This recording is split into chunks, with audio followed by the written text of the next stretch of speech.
Have you ever watched videos where you get a 5-second ad every 30 seconds and it completely disrupts your viewing experience? Or visit websites where there are just too many ads, or worse yet, ads that pop up faster than you can close them? What you need is an ad blocker, something that you can install very easily, and it will work seamlessly after, and you will never be able to live without it. To install AdBlock, simply visit Google Chrome and search for AdBlock extension Chrome. It should be the first result that comes up. Click on it, and it will bring you to the Chrome Web Store with AdBlock. Notice how it's spelled, and notice the icon that kind of looks like a stop sign. Click Add to Chrome and confirm Add Extension. Okay, and that's basically it. So you wait for AdBlock to be installed.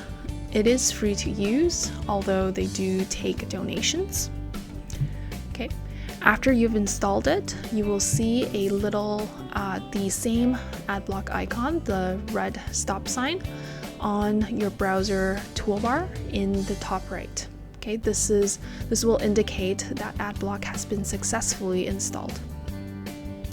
So now let's go back to our video with the ad, and let's refresh.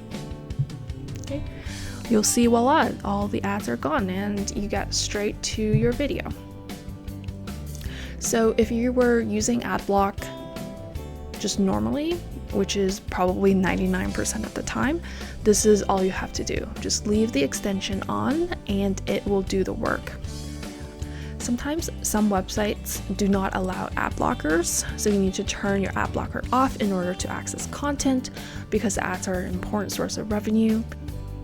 In this case, what you want to do is to hit the AdBlock extension again. You can see how many ads you're blocking right now, and now choose pause on this site. You'll see your extension now turns green with a little thumbs up. That means AdBlock is paused. Otherwise, you can also choose don't run on this page or don't run on pages on this site, which will essentially permanently pause AdBlock on the pages or the site that you're looking at. And that's all there is to it. I hope you enjoy an ad-free environment.